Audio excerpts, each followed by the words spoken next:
Muy, pero muy buenas noches. Un gusto acompañarles el día de hoy.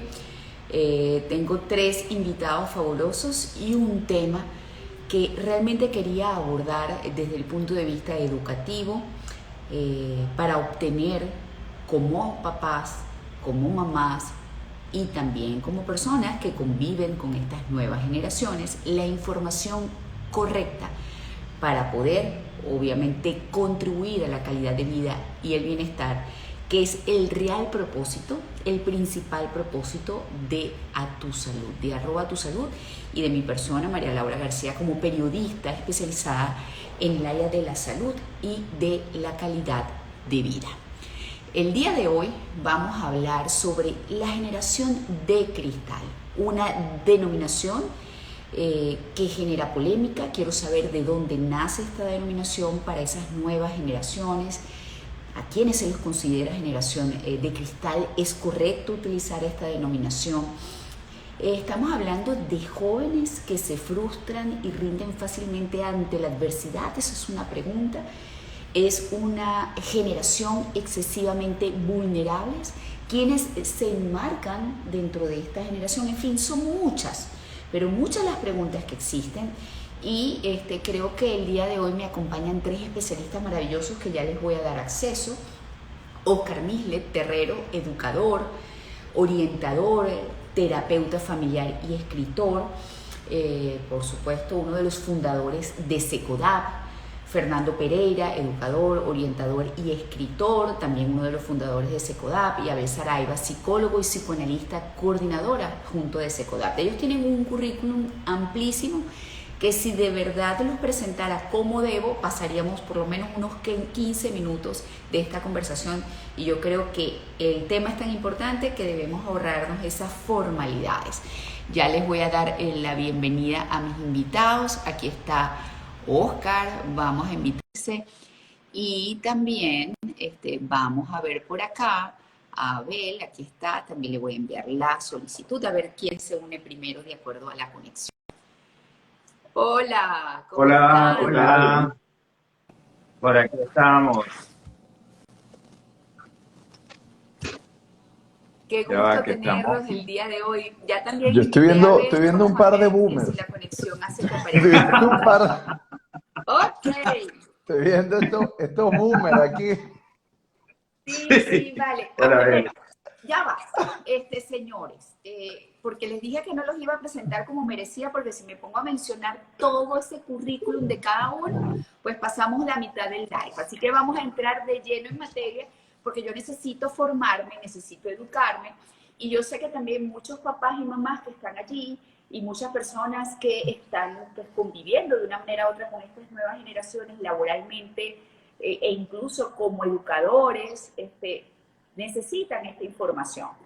Yo, por ejemplo, hoy me enteré que existía esa palabra boomer. Entonces yo quisiera que, antes de hablar de por qué nace esta denominación de generación de cristal, ¿qué son los boomer? A ver, que ustedes bromeaban conmigo esta tarde acerca de eso. Bueno, a ver, lo metieron Ah, en ese en ese paquete, paquete, sí. pobrecito. El que La puede ser barba. hijo de nosotros, lo endossaron.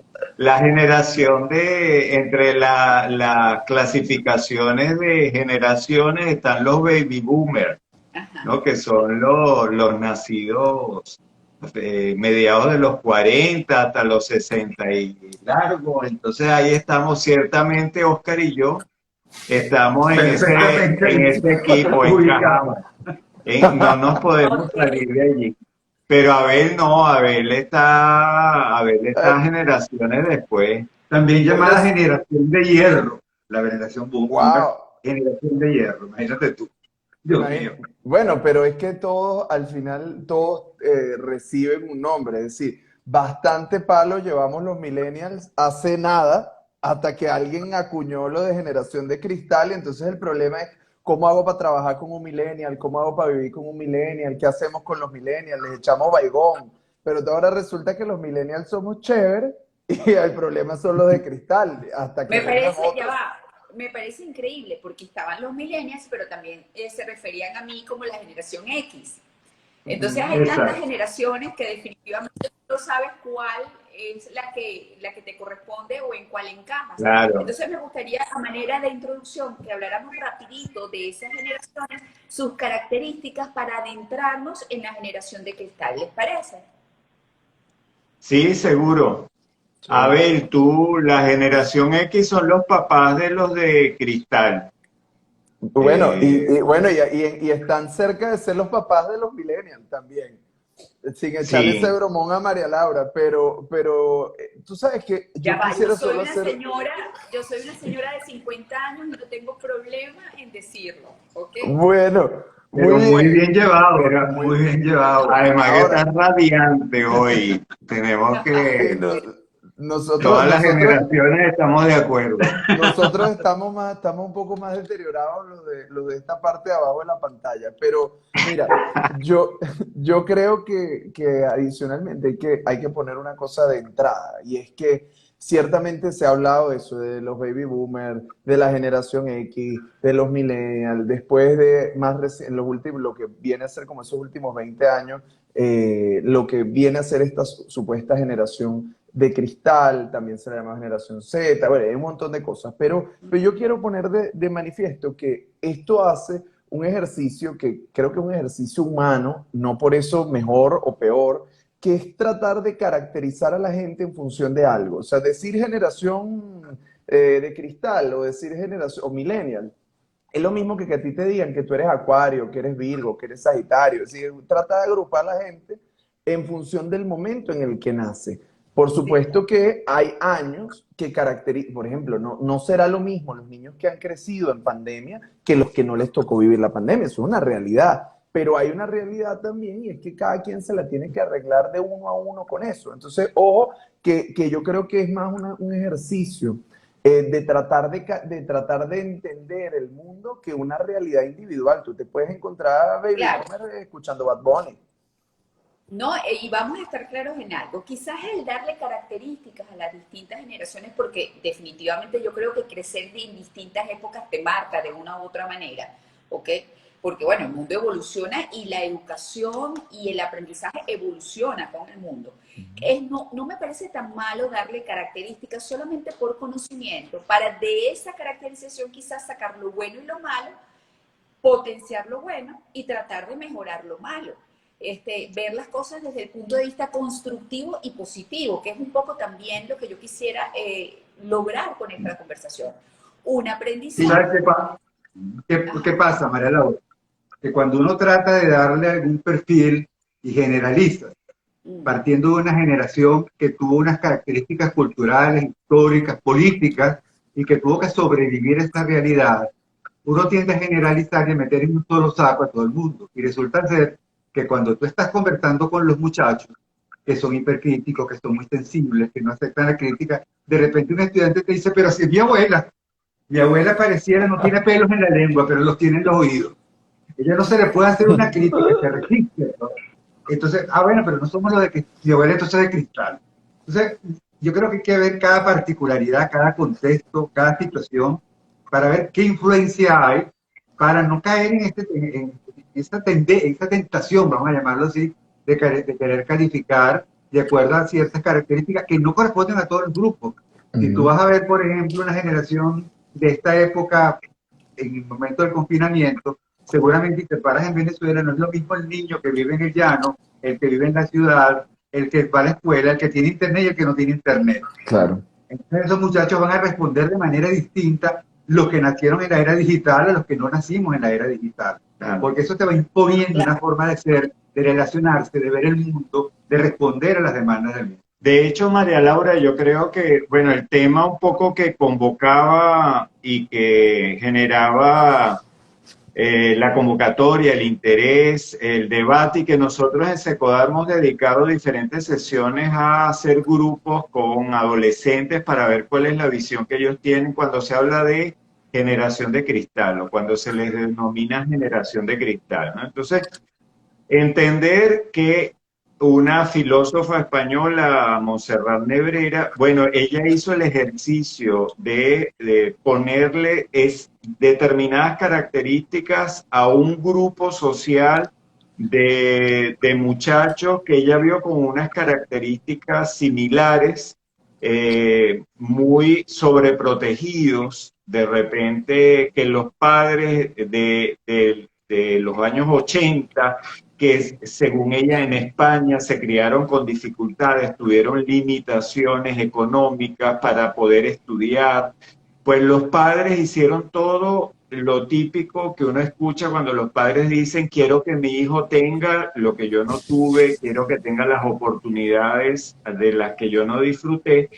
Y ella los ubica entonces como un grupo con acceso a una educación de alta calidad, con acceso a la tecnología de punta, a todo tipo de dispositivos, por lo tanto, muy, muy avesados en el manejo de las tecnologías, chicos pues con gran oportunidad de formación, todo tipo de recursos a su alcance, con estudiando en colegios con muchas posibilidades, con poder aprender idiomas.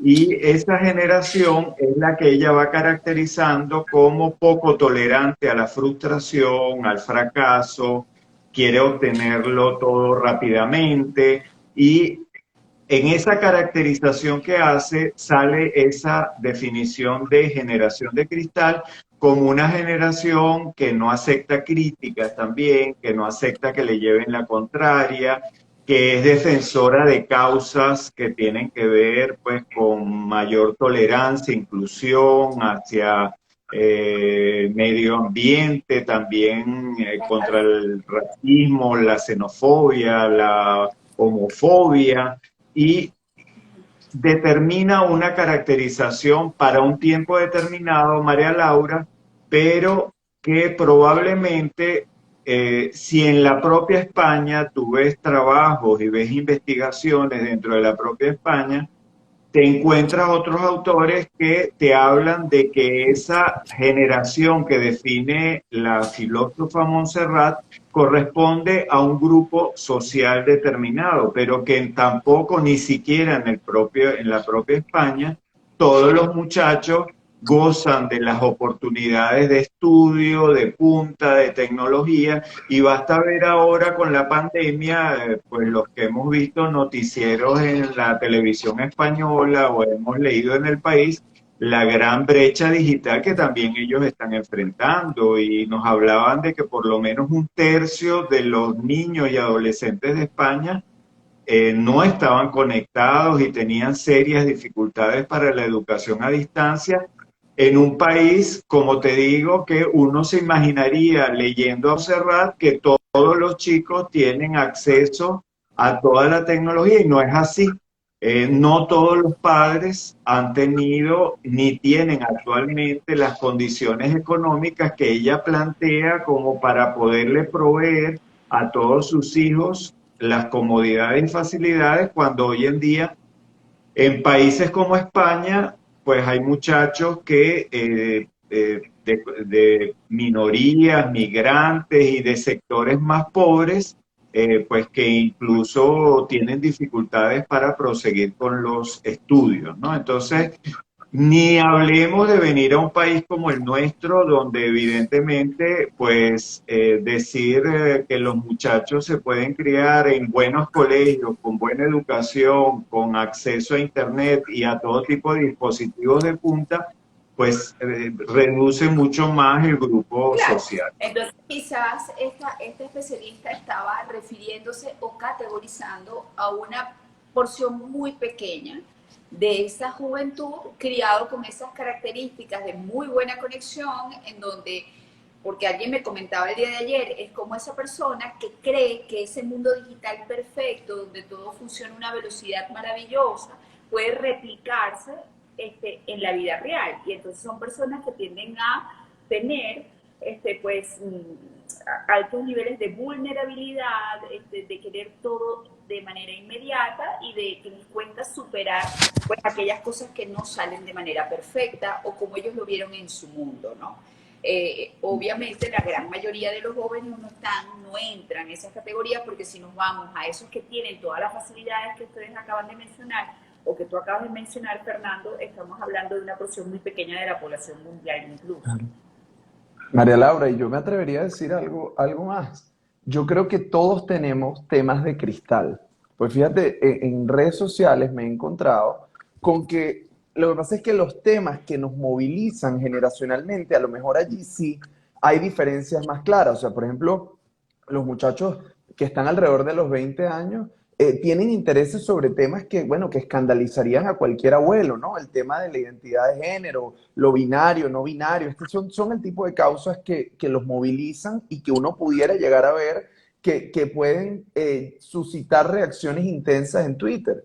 Pero esas mismas reacciones que le atribuiríamos como de cristal, y, entre comillas, también las vemos en personas de 30, 40, 50 años cuando es un tema de política, cuando es otro tipo de temas. Entonces las personas tienen un comportamiento en redes sociales que puede ser muy frágil y que más que con la edad tiene que ver con la manera en que nos relacionamos con estas identidades digitales. O sea, yo mismo lo he visto. A mí lo que me parece, lo que me parece increíble, a ver, ya que tocas ese punto y lo mencionas, es que todo el mundo anda abogando por la igualdad, porque todo el mundo tiene derecho a hacer valer sus derechos, y resulta que cuando tratas de enarbolar esas banderas de igualdad terminas discriminando exactamente, o autodiscriminándote y discriminando a otros. O sea, la discriminación, lastimosamente, siempre cuando se trata de evitar, más se hace presente. Lo que pasa es que, como yo lo veo, fíjate, ¿qué creo yo? El tema es cuando nosotros no miramos como la consistencia entre las causas que defendemos. ¿Por qué lo digo? Pues, por ejemplo, si yo me pronuncio a favor de la tolerancia no solo es para el tema de la identidad de género, la tolerancia también es política, la tolerancia es de cualquier otro tipo. Entonces, si yo solo soy tolerante en un ámbito de mi vida, entonces en realidad la cosa no es tal, ¿no? Fíjate que me ha pasado por estos días que he visto, por ejemplo, redes sociales como Twitter súper incendiadas, donde quien te insulta de repente por tener una opinión moderada o lo que fuera, tú te metes en su perfil y te vas a encontrar como profundamente cristiana. Y tú dices, bueno, señora, pero ven acá. O sea, ¿en qué punto? O sea, usted me está mentando a mi mamá, a mis ancestros, a gente que usted ni sabe quién soy ni de dónde vengo, pero usted me los mentó a todos.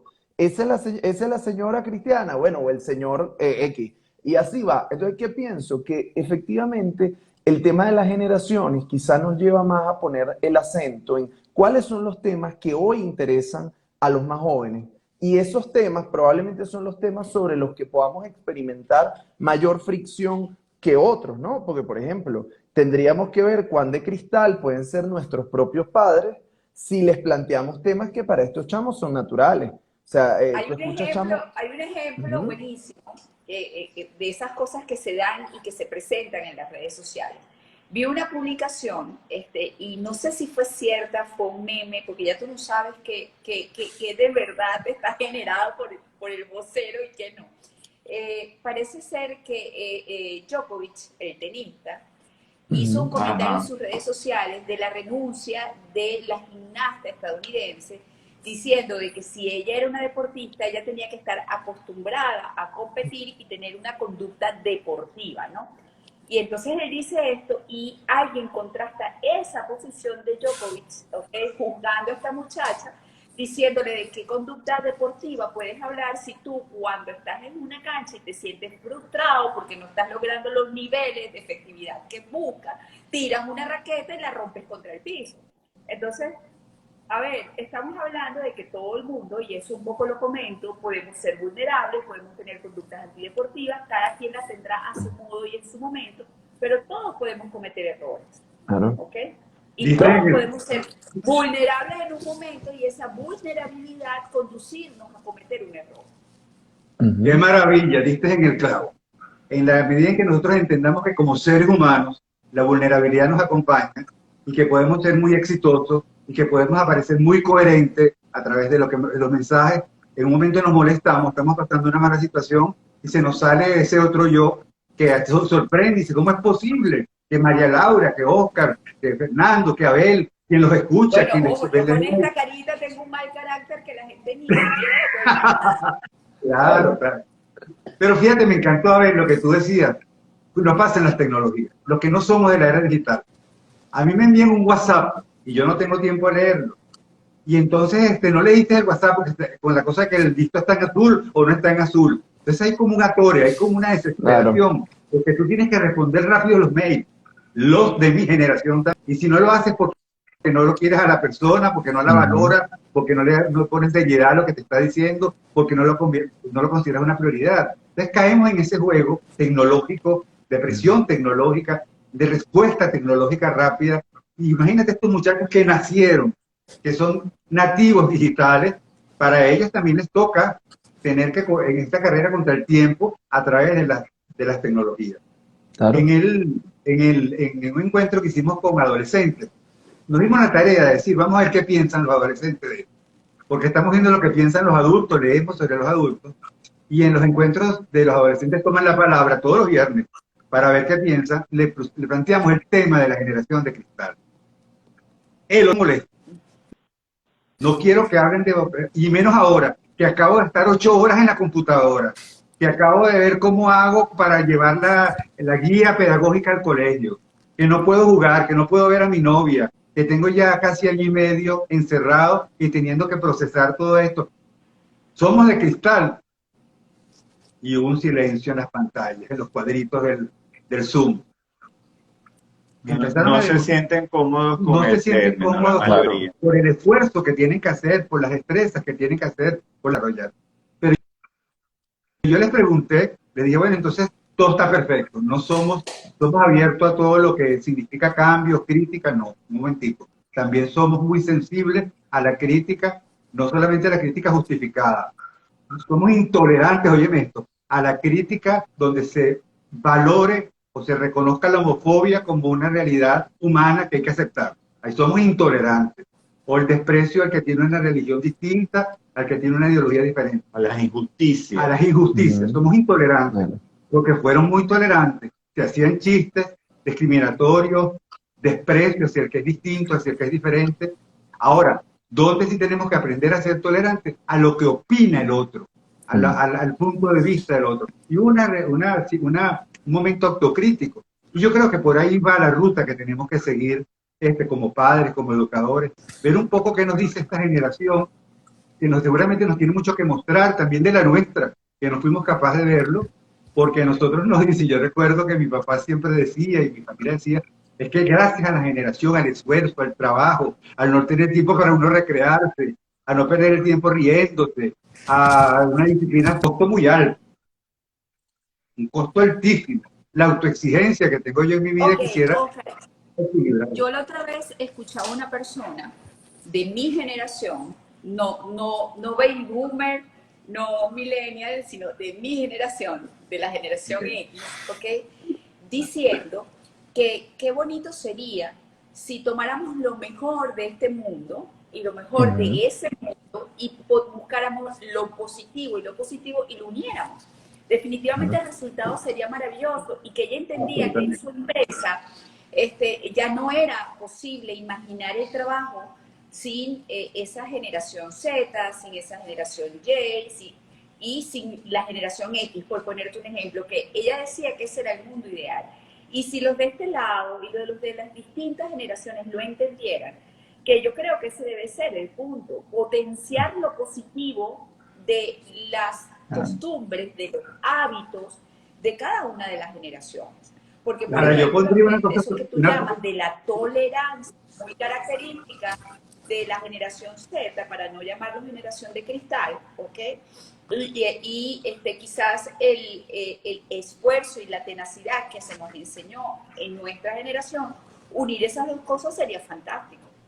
¿Tú crees que es posible, María Laura? Yo lo quiero poner sobre la mesa, porque a lo mejor, o posiblemente, lo que era bueno, lo que era deseable en las relaciones, en la sexualidad, en el mundo laboral, ahora no lo es. Y Claro. eso no quiere decir que no haya sido bueno para su época, pero el A contexto es ver, distinto. estoy consciente Claro. que no es una tarea sencilla, pero ahora voy a tirarles la responsabilidad a ustedes en sus manos. Ay, Aquí los déjame acomodarme especialistas, en la silla ya. Aquí los que deben estudiar la conducta y en todo caso evaluar y ver la manera de cómo se puede llegar al camino mejor, porque vamos a estar claros, ¿por qué el programa de hoy o por qué se hace a tu salud? Porque la idea es conocer estas herramientas y esas maneras que te puedan llevar a vivir con calidad de vida emocional, mental y física. ¿Okay? Entonces ahí es donde los profesionales de la salud tienen que unir esfuerzos para buscar las maneras y los caminos para llegar a ese bienestar, ¿no? A ese Yo creo, balance, María Laura, para la que percepción. en este elemento hay algo clave, probablemente lo que tú planteas, que a mí me viene, que es la necesidad de un diálogo intergeneracional. Y en este caso, padres, abuelos y los muchachos de las distintas generaciones tenemos que aprender a acompañarnos y críticamente a veces, pero también intercambiando aprendizajes, entendiendo que vivimos momentos distintos y cada generación ha tenido que de alguna manera enfrentar los retos que ha vivido cada uno de esos tiempos. Los muchachos de hoy en día, yo veo que les toca difícil, pues en un país como el nuestro, años de emergencia humanitaria compleja, sacrificando sus posibilidades de estudio, de recreación, de a veces ni siquiera poder estudiar lo que quieren, o poder ir al cine o a un centro comercial, o comprarse un dulce para compartir con un helado para compartir con la novia. Entonces, les tocan situaciones que probablemente otras generaciones no vivimos de la forma en la que ellos están enfrentando. Y ahora con el coronavirus ni se diga, pues hay toda una Claro. crisis que creo que hay entender que todas las generaciones, cuando yo era pequeño, cuando yo era adolescente, lo pasado, mi papá, mi mamá, los profesores de donde yo estudiaba decían, se perdió ya Ya el no. mundo, ya no va a funcionar, el país Venezuela ya no tiene futuro, porque nosotros cuestionábamos, porque propio de la adolescencia, a veces contestatariamente, rebelde, críticamente. Entonces es normal que cada generación veamos a la anterior y la veamos con recelo, veamos de repente lo que se está perdiendo, lo que no se está valorando, pero en ese yo creo que el aprendizaje tiene que ser que más que enfrentarnos a ver quién fue mejor y quién es mejor de las dos, ahora que estamos todavía con el espíritu olímpico dentro, a ver quién ganó la de oro o la de plata, entender que ahí tenemos que tener un podio compartido y que Claro. solo de esta forma vamos a poder seguir Ojo, avanzando. Fernando, tú sabes que lo que tú estás diciendo, y tengo rato pensándolo, no sé si se acuerdan de esta Lástima que película se interrumpa Medianoche. un poquito la conversación de vez en cuando. ¿Aló? ¿Me escuchan? Sí, Ahora sí te perfecto. escucho. Ajá. ¿Ustedes vieron o la recuerdan esta película de Medianoche en París? Pues Medianoche en París pone la cara del otro lado, ¿no? Porque siempre vemos como pueden pasar con las generaciones dos cosas. O como dice Fernando, que es lo que vemos en su mayoría, vemos con recelo y pensamos que el mundo se está acabando y se está acabando desde que Jesús se murió. O sea, es decir, se está acabando desde hace rato. Pero por otro lado también podemos ponernos nostálgicos. Es decir, bueno, como esta que a mí me tocó, no, oye, los años dorados, la época buena era la otra. Y entonces, y es muy interesante porque este tipo en Medianoche en París está, y él soñaba con la época de Picasso, de Dalí, no sé qué, y Dalí y Ah, Picasso soñaban con la época del Sí, inicio es del de siglo. Mundial. Claro, entonces en el fondo nosotros siempre nos conectamos con algunas cosas que a la distancia nos parecen mejores que las que tenemos. Y por otro lado, también yo creo que nosotros tenemos que ser autocríticos con la inconformidad que siempre vamos a ir legando, ¿no? Porque, por ejemplo, los chamos hoy nos reprochan a los que somos más adultos, mire, ustedes cómo dejaron llegar el país hasta aquí, mira el país eso que lo nos hacemos. están dejando. Y por otro lado, entonces mi generación dice, oye, mire, ¿qué pasó con usted? Y así vamos, porque no llegamos a lo que tenemos hoy por azar. La generación que nos parezca más bella de todas, cada quien elija la suya, engendró la que siguió. O sea, si alguno lo hubiese hecho genuinamente perfecto, nadie No, estaría, pero bueno, pero estamos en esto ahora. Yo creo que escuchando a Fernando y entendiendo también un poco la inquietud tuya, María Laura, en el sentido de qué rescatar, creo que ahí es donde los valores nos sirven de una gran herramienta. ¿Por qué? Porque nos conectamos con algo trascendente. En el fondo, por ejemplo, yo creo que de esta generación hay algo maravilloso y es que es una generación que no está dispuesta a hacer silencio frente a la injusticia. Eso es maravilloso.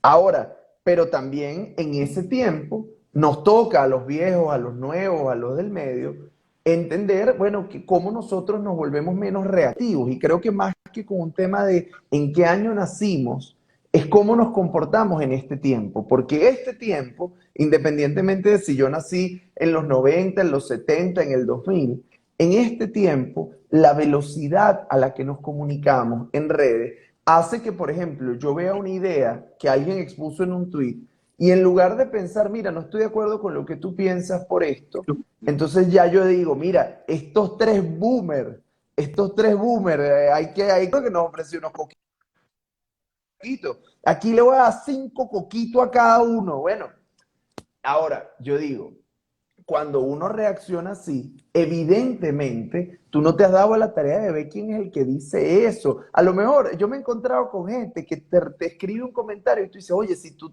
hubieses leído mis últimos 3 tweets, seguro no pensarías lo que piensas de mí. Pero ese es el tema. Ahora, de esto tienen que aprender los muchachos, claro, pero también tenemos que aprender nosotros.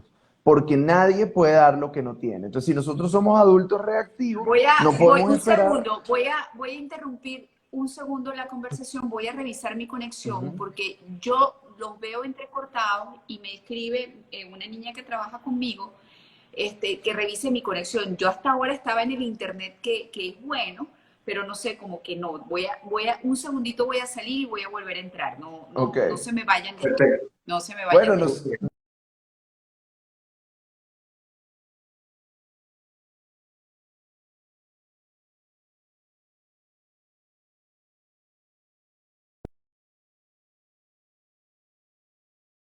por ahí las cosas son difíciles. Nosotros Ya, creo que ya regresaste, regresa, sí, ya la veo María que se Laura. mueve. Sí. Ya, No, estoy en la conexión correcta, no sé qué pasa con el creo que internet. fue el momento, María Laura. Ajá. Mira, yo creo, uno de los elementos, María Laura, tú hablabas para los padres que puedan estar viéndonos, yo creo que del pensamiento de retomo, quizás de cuando se planteó el término de lo de la generación de cristal, yo sí creo que hay algo que en todas las generaciones, desde las nuestras y para atrás y para adelante, que es el tema de la sobreprotección, ¿no? Cuando ella plantea, pues, y creo que ningún ser humano, ningún niño, ningún adolescente ciertamente puede llegar a ser, puede desarrollarse plenamente y puede lograr su autonomía, su madurez, su responsabilidad y ser él plenamente o ella plenamente en un ambiente donde no lo dejemos desarrollarse, ¿no? Y creo que uno de los elementos que yo rescataría y quitándolo de la generación de cristal es que ciertamente pues la sobreprotección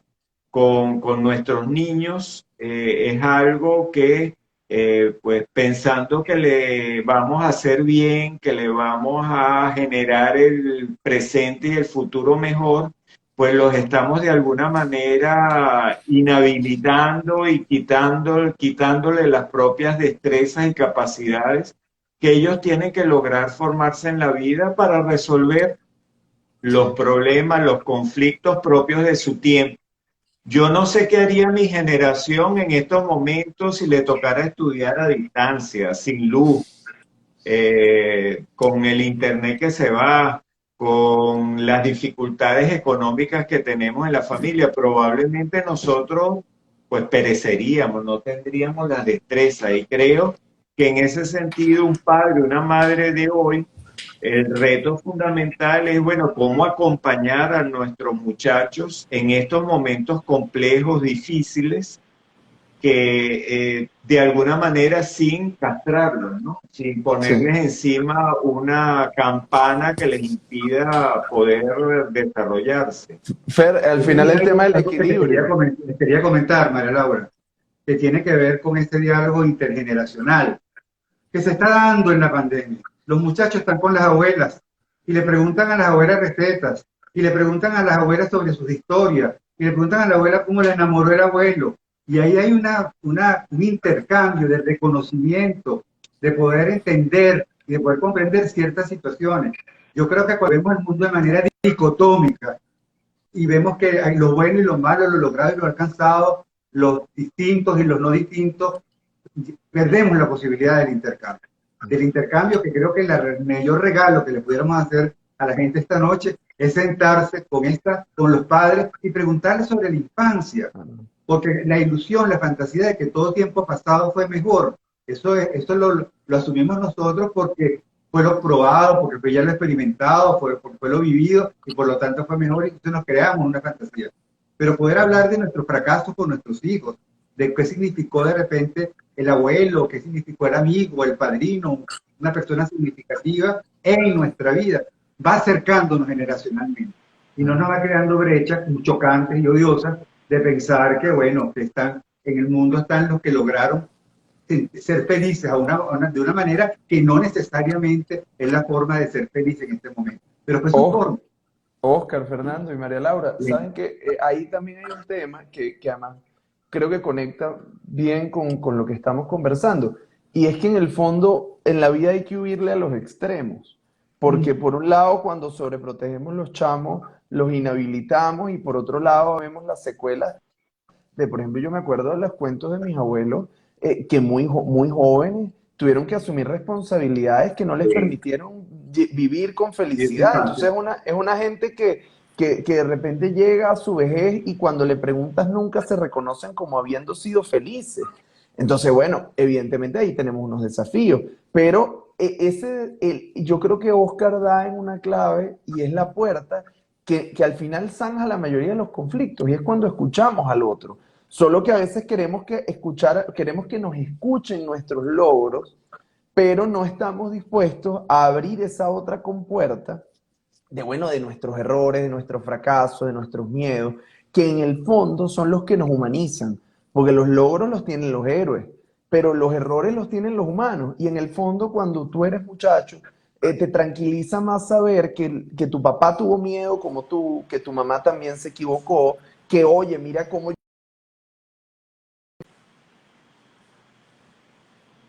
se abren canales, inclusive sin que nadie pueda haber dicho yo deseo la pandemia, ay, qué chévere la pandemia, me encanta el confinamiento. En el fondo, más allá de que no lo deseamos, esta es la circunstancia que tenemos, ¿cómo aprovechamos la circunstancia de que nos tenemos que ver más la cara, de que estamos en la casa?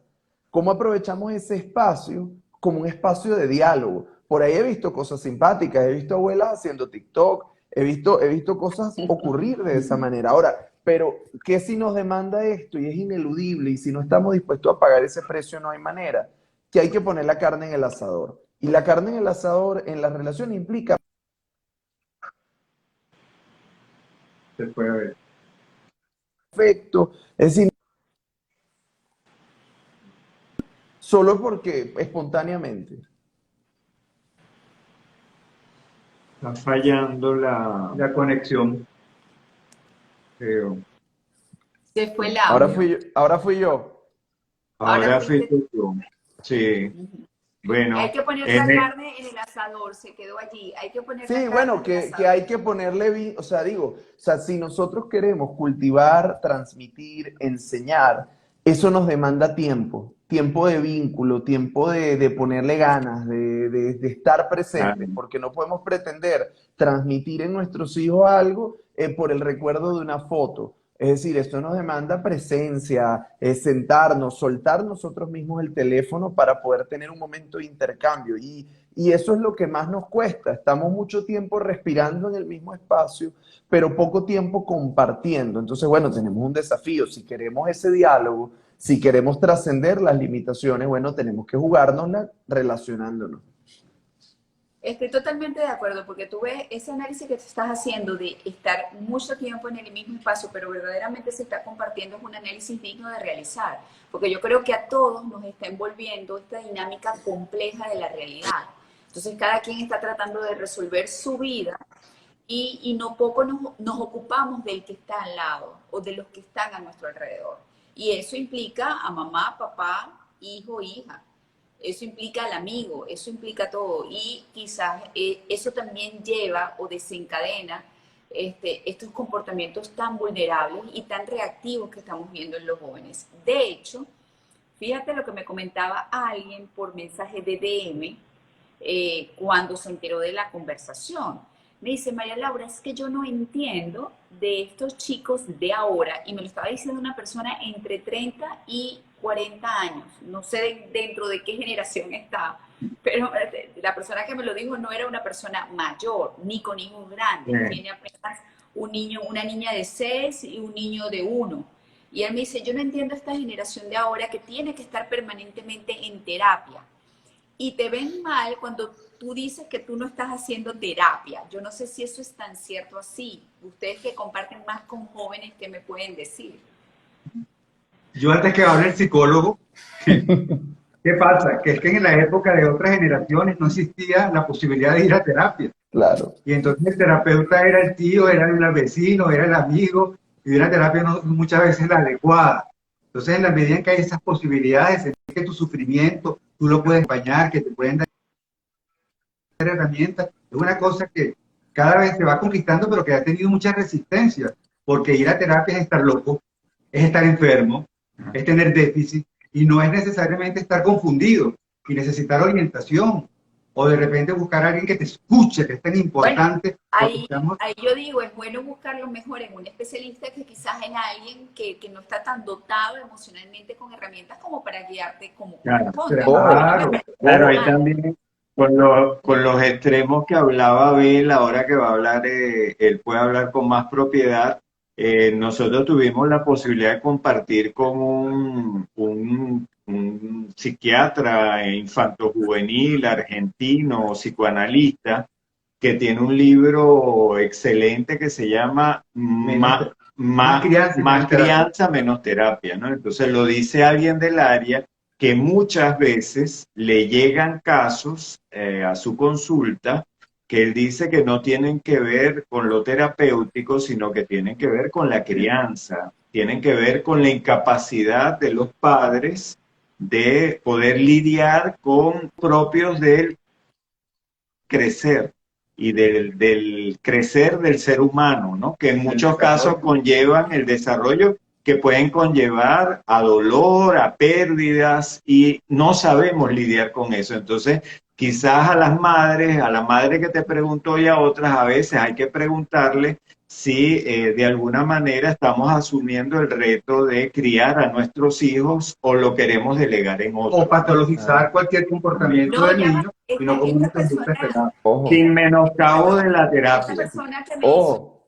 Ajá, ya va. Esta persona que me hizo el comentario, porque se interrumpió un poquito y no sé si me escucharon, pero esta persona que me hizo el comentario no tiene hijos muy chiquiticos, o sea, no, él no lo está diciendo por sus hijos, lo está diciendo por sus compañeros de trabajo. Alrededor, claro, entiendo. Él tiene entre 30 y 40 y sus compañeros de trabajo sí están en esa generación Z. Entonces él dice, pero por estos niños todos viven en terapia y te dicen que tú tienes que ir a terapia. Claro. Por otro lado, me decía, ya va, me decía, no, pero es que estos niños son muy vulnerables, tú no les puedes corregir nada porque si les corriges algo se frustran, ponen la renuncia. Esa es su queja, ojo, no la de María Laura, te estoy hablando de un muchacho entre 30 y 40 que se queja quizás de un muchacho entre 18 y 25. Mira, yo diría que hay cosas que uno tiene que mirarlas como en perspectiva. Nadie diría, ay, ahora la gente sí va al médico. ¡Qué espanto! ¡Qué espanto! No, imagínate. Nadie se cuestiona. Hay cosas que no nos cuestionamos ya. Por ejemplo, ir al médico cuando uno está enfermo del cuerpo. Nadie diría, oye, ¿qué problema con eso? Más bien te recomendarían, oye, ¿por qué no vas? Necesitas tratamiento para eso que te está pasando. Y por un lado, creo que hay algo positivo que está ocurriendo y es que estos chamos están interesados en el tema de la salud mental. O sea, están conscientes de que eso le puede tocar a cualquiera. Ahora, que eso sea así, y yo soy partidario de que todo aquel, porque además hay que diferenciar una cosa. Hay una parte de la vida que tú la sostienes, bueno, tú tienes un malestar y ves cómo te arreglas. Cuando no puedes con tus recursos, bueno, busca ayuda. Pero la terapia de largo aliento, el psicoanálisis al menos, tú lo sostienes ni siquiera por lo mal que lo estás pasando, tú lo sostienes porque quieres saber otras cosas sobre ti. Ahora bien, eso no necesariamente, y ahí rescato lo que dice Fernando, eso no es para todo, o sea, no tendría que ser para todo el mundo. O sea, pues la humanidad sobrevivió sin terapia mucho tiempo. Bueno, pues la gente se revela en otras cosas. ¿Qué creo yo? Que por eso es tan importante cómo nosotros sentamos las bases del desarrollo de los niños muy tempranamente. O sea, el tiempo que yo no le dedico a mi chamo pequeño, lo va a pagar él en terapia en el futuro. O sea, eso es así. O sea, de hecho, o sea, el niño es el síntoma de la estructura familiar. Es decir, lo que pasó en la casa va a tener un impacto en tu vida adulto. Para no decirlo en mis palabras, lo decía Freud, la neurosis del adulto es la neurosis del niño. Entonces, bueno, ¿qué ocurre? Que, y ahí sí nadie se salva, todos tenemos nuestros traumas, nuestras experiencias, pero en la medida en que nuestro entorno es un entorno protector, seguro, que acompañe, que nos enseñe a lidiar con nuestras emociones, bueno, tú irás a terapia si quieres responder preguntas existenciales sobre ti. Pero ojo ahí, yo creo que más bien esto es una oportunidad. A veces le tenemos mucho miedo a la terapia porque pareciera que, bueno, que van a remover ahí unas cosas de las que uno no se quiere como que enterar mucho.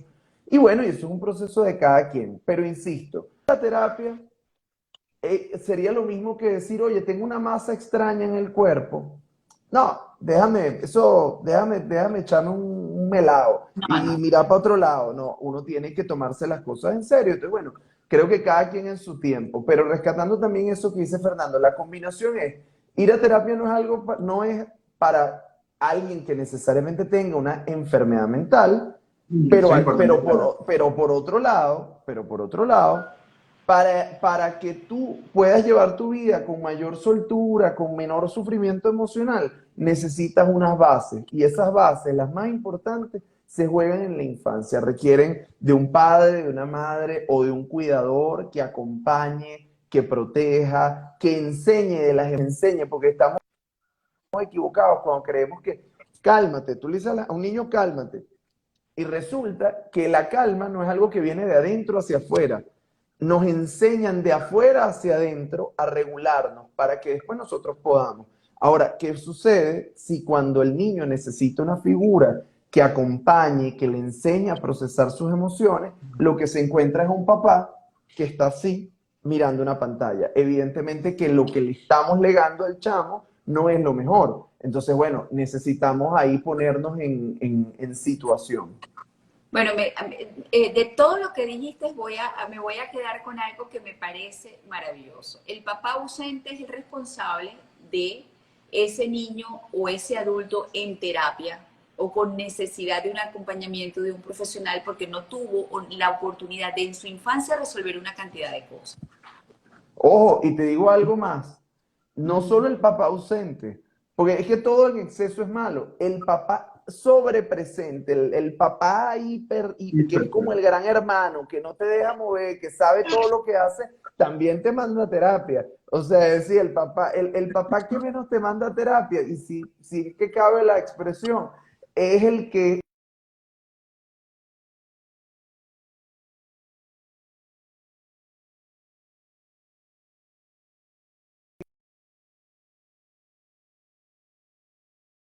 como el que nunca. A ver, estoy totalmente de acuerdo contigo. Son esos niños que tienen esas agendas mucho más copadas que la agenda mía. Claro. Entonces, ¿por qué? Porque no pueden perder el tiempo. Entonces no hay tiempo, pero hay una sobreexigencia de los niños. Tienen que ser perfectos, tienen que ser exitosos, porque ser exitoso es ser feliz. Y no es así. Tú puedes ser exitoso y no ser feliz. Ahora tú puedes ser feliz y lograr el éxito, porque vas encontrando las rutas apropiadas.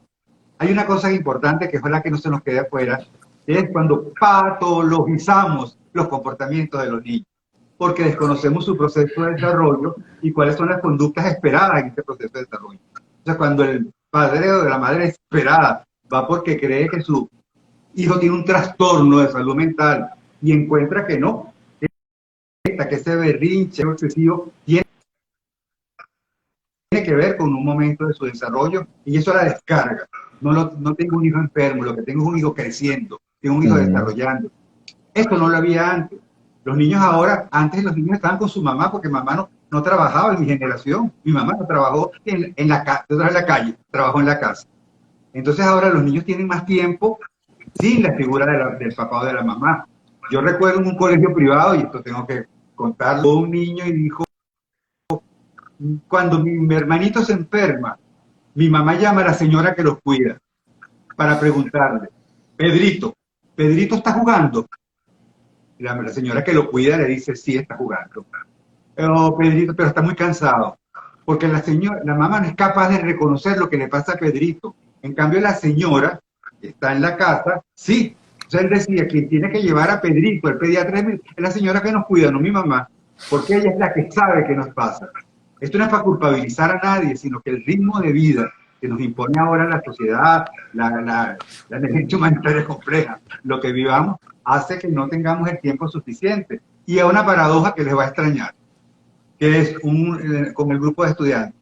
Dicen, las clases virtuales no nos gustan porque tenemos menos tiempo para compartir con papá o mamá. Óyeme eso.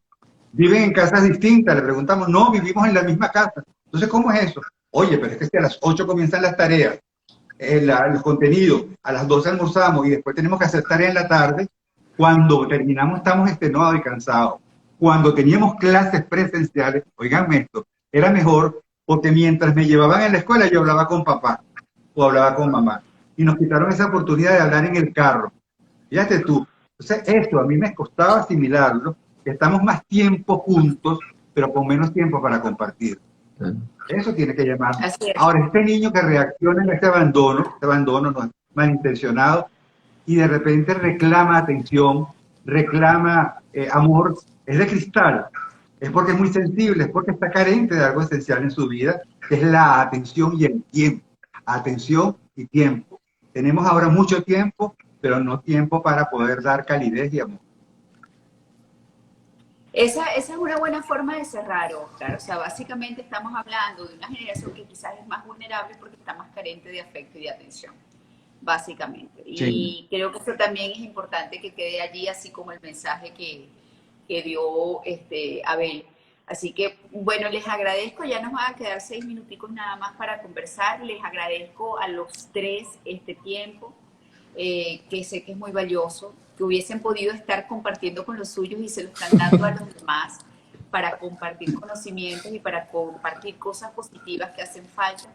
Espero que los papás hayan disfrutado de esta conversación y hayan entendido un poco mejor a sus hijos después del conocimiento que ustedes compartieron. Y espero que los muchachos que también nos escucharon, pues hayan entendido el propósito de esta conversación. Y luego, cuando la conversación quede grabada, como va a quedar grabada ahí en el IGTV, pues compartan sus apreciaciones, sean positivas o negativas, porque nosotros también podemos aprender de ustedes y esa es la tarea. Claro. Y ese es el propósito. ¿Okay? Por eso, María Laura, nosotros en Secodap hablamos de una generación resiliente y que